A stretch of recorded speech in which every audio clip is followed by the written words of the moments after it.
rua, dois importantíssimos projetos, né, assim como todos. E eu estava refletindo sobre isso, sobre a importância. Que coisa extraordinária que nós construímos juntos até agora. Eu acho que o apadrinhamento nos nossos projetos, realmente ele é o coração, é o que dá continuidade. Eu tive muitas vezes, no início dos projetos, até hoje, quando a gente vai iniciar algum projeto novo, principalmente na África, as pessoas sempre me falavam, mas será que vocês vão fazer isso mesmo? Será que vocês vão continuar? Vocês vão ficar aqui até quanto tempo? Essa é uma pergunta muito interessante. Até quanto tempo que vocês vão ficar aqui? E a nossa resposta é sempre enquanto for necessário. Enquanto existir a dificuldade, as dores, né, os desafios humanitários, nós vamos estar aqui. Porque a Fraternidade Sem Fronteiras não é uma organização que apenas leva ajuda financeira, alimentos, né, nesse sentido. Não, ela é muito mais. Ela é uma fraternidade. E onde a gente está, então, a gente finca o pé, a gente finca a raiz, e essas raízes, elas são continuadas, que vão dando árvores frondosas e frutos, né?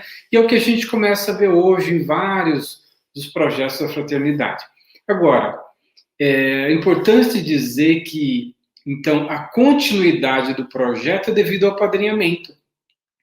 Porque, às vezes, existem projetos que iniciam até com recursos bons, grandes, mas ele vai declinando ao passar do tempo, e é o que não acontece com a Fraternidade Sem Fronteiras. Eu acho que a gente está tendo realmente alguns desafios, devido a essa questão da pandemia, enfim, é muito tempo, né, que a gente não consegue se encontrar pessoalmente, a gente não consegue fazer as caravanas que dão oxigênio, né, para todo o movimento da fraternidade, e com isso traz os novos padrinhos. Então, a gente está um ano que a gente não caiu, né, nos nossos apadrinhamentos. Ou posso dizer que foi muito pouco, percentual muito pouco.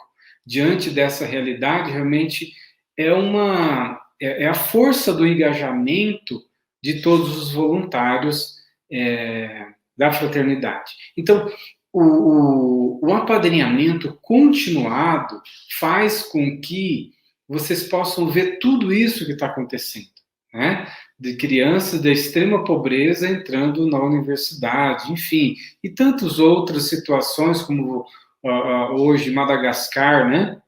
São situações que a gente consegue salvar muitas vidas, e o interessante e o que dá certo é que não é um valor tão grande, é um valor razoavelmente pequeno, que muitos podem, todos nós podemos, né, fazer uma doação. Eu conheço pessoas que ganham um salário mínimo e que faz a questão, a honra deles, sempre me encontra, fala, olha, está aqui os meus R$ 50, eu faço questão de poder contribuir e repartir o pouco que eu tenho. Então, isso é sagrado. O apadrinhamento, ele é sagrado para a nossa organização.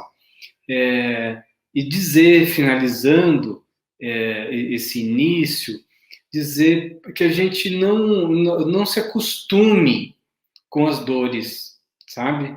É isso que me veio hoje muito forte no coração, que a gente não deve se acostumar com crianças morrendo de fome, com pessoas passando fome.